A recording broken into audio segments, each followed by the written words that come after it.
Hi everybody, it's Dandruff with your news Cartridge for Thursday, November 9th, 2017. It is Thursday, and we are starting today the best way we can with a free game. Syberia is yours for forever if you head on over to GOG right now. Up next is an update for The Legend of Zelda Breath of the Wild, adding a new quest chain and outfit inspired by Xenoblade Chronicles 2, and tomorrow adds amiibo support for the 4 champions. Let me know if you're still playing Breath of the Wild in the comment section down below. In other Nintendo news, Hulu is now available for the Switch, making it the first streaming application on the platform, and hopefully Netflix and HBO Go are coming soon. And coming to Nintendo Switch next week, Friday the 17th, is Telltale's Batman, available both on the eShop and a physical version. The company behind Cuphead, Studio MDHR, have teased some more content for Cuphead, including some single-player Mugman DLC. Producer Maja Moldenhauer couldn't say too much more about it. Bluehole announced today a totally new bug-free esports-ready game called Ascent Infinite Realm. It's going to be an MMORPG featuring dragons, steampunk machinery, cannons, and Realm v Realm PvP fights between factions. Also, you can run around covered in a barrel, though I think a cardboard box should be an option in my opinion, and they have plans to do a closed beta sometime in 2018. One whole month after the beta has concluded, EA has now finalized the PC requirements for Star Wars Battlefront 2,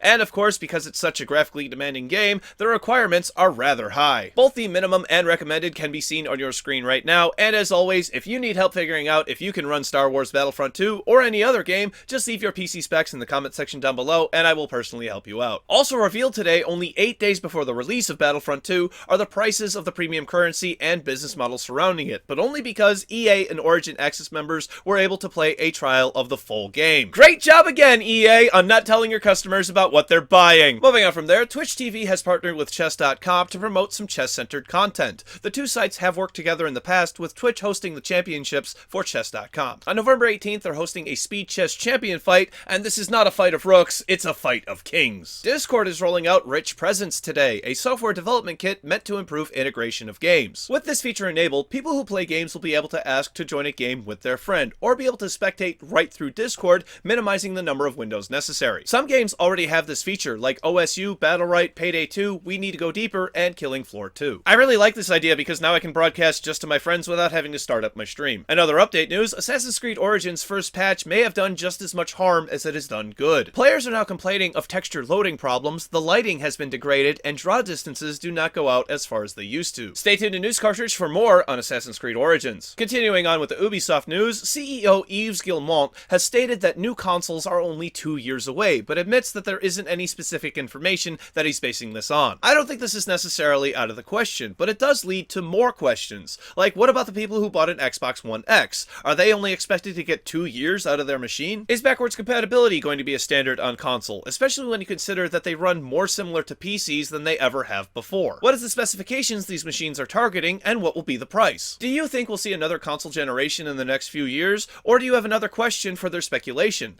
Let me know in the comment section down below. Then, before we move on to the main topic for today, this is a story I feel I have felt firsthand. This has to deal with secrets in the gaming history, and ties into a story from yesterday about the voice actor strike, because they are the ones historically responsible for many leaks. There is way more to this article, but it briefly touches on why these secrets exist, and to some extent, it's because of the toxicity of gaming culture. I would argue, however, that toxicity exists because secrets are kept, and transparency is few and far between these days. I recommend you check out the whole article for yourself because this is a very complex topic. One I could probably talk about for a long time, but I'm going to save it for the end card. And finally, that brings us to our main topic today, Call of Duty World War II, and some of the troubles the game is facing. First of all, there is a bug that is not allowing people to accept orders any longer after choosing a prestige class. More people on PC are reporting the issue, but this is definitely affecting console in the exact same way. Activision has made no statements regarding this bug, so there isn't even confirmation that they're aware of it. And then, Activision is being sued by AM General, the company that produces the Humvee, a common military vehicle used by the US Army. AM General is claiming that they not only own the name, but essentially everything that identifies a Humvee as a Humvee, including things like how the doors are shaped, where the mirrors are placed, and even how the windshield wipers are attached to the car. They're attributing at least some of the success of the Call of Duty franchise on the use of the likeness of their vehicle. In my personal opinion, it sounds like AM General has a fairly solid case, and while this won't put an end to either Activision or Call of Duty, it probably means that they're going to have to pay royalties for all of the games where the likeness was used. Do you think Activision should have to pay Humvee? Let me know in the comment section down below. Another day, another list of tomorrow's game releases. For PC, IU Senki, The World Conquest, Skyfront VR, Magical Squash, A Wonder, Alpha Mike Foxtrot VR, Ben 10, Barrels Up, Sorry James, I'm Lost, Football Manager 2018, Harvest Life, Aminod Land, Status Insane, and Scorb VR. For Xbox One, Wuppo. For Nintendo Switch, Cat Quest, Snipper Clips Plus, and Doom. For Nintendo 3DS, Mario Party, The Top 100. Thank you very much, everybody. This has been News Cartridge. I am Dandruff. I will see you tomorrow. And people think I'm weird because I swallowed an epicus. But it's what's inside that counts. Yay! That was a really dumb joke. That's such a stupid freaking joke. I guess you could swallow a calculator, and that counts too. Or, I don't know. What else counts? You could swallow Dracula, because he's a count. Just bad jokes. So, yeah. Humvee. Suing Activision. Probably not gonna work out well for Activision. They probably should have asked Humvee if they could use the Humvee name. It just seems kind of logical. Glad we're not talking too much about loot boxes today. Granted, it's in the Star Wars thing, but then the this whole back thing to this whole toxicity of gamers. Secrets are kept to prevent toxicity. I don't see how that makes any frickin' sense. I don't understand how this was a thing. I mean, a great example is a game that I talked about yesterday. Death Coming, I believe that's the name. Death Coming. Let me go look that up. I think that's the name. Death Coming. Oops. Death Coming Steam. Yes, that's the game. Death Coming. Okay. They were straight up with everybody yesterday. They were like, whoops, we accidentally left early access, and we didn't mean to, and Valve won't let us go back, and we're not a fully released game yet, but, 35% discount, anybody? You know, like, that's what they were doing. That's what they've essentially did. And, like, I bought their game. I want to go play it this weekend. It looks like it could be fun. And I bought it, honestly, because they're just, what they said makes sense. It just makes, like, the most simple sense. I don't feel bad for them. I'm kind of like, aw, you guys are awesome. You guys accidentally released your game when you didn't want to. You told us why. It's a really simple, like, we accidentally hit the button. We didn't mean to hit the button, but we hit the button. Mistakes happen, man. Good on you for admitting it. I'm buying your game. I told everybody else to buy it. I know at least 2 other people bought that damn game just because it's like, this dev is awesome. They didn't mean to release, and they did. Let's go buy it just because. That to me, like, that developer is awesome. I don't even think the name of the actual developer's name was on that page yet because they weren't ready. So that to me speaks so much volume than EA trying to basically turn the ox on this whole loot box progression system in Battlefront. In the last month, they're all like, no, not pay to win at all, not pay to win. The beta, no, beta, no, the beta, that was the beta. You see the beta's over there. That's the beta's over there. We're not, that's done. We have changed everything. Like, the last month. Whereas, like I said, with Battlefield 1, they're like, oh yeah, here it is. Here it is on launch. Oh, it's so easy to call out their bullshit. It's so fun, too. It's like, you've never done this before. Alright.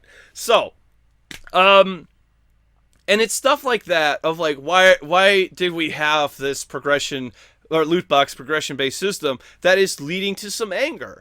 Of course we all know the reason why. It's not because to give players opportunities to try things that they normally wouldn't. We don't want to try pay-to-win systems. You tried to force that in there just to see how many people would fucking buy into it, and not as many people bought into it as you fucking wanted, so you fucking changed it. That's the way that it happened. It's so laughable, and really that's what EA would do. We saw that there was big negative feedback to this. We were going to try this. It would have made us a lot of money. Obviously you guys don't like that, and we would rather make some money than all the money, because obviously we can't make all the money now because you're pissed. Like, And that's so much more admirable to me than, we were experimenting. No, you weren't experimenting. You wanted to know. Well, I mean, the only thing you were experimenting with was how far you can get in your fucking wallets. Yay. Angry rants in the end card. What else? 5 more shows before break. Tomorrow I'm going to be re-announcing that shows will be no show on Tuesday.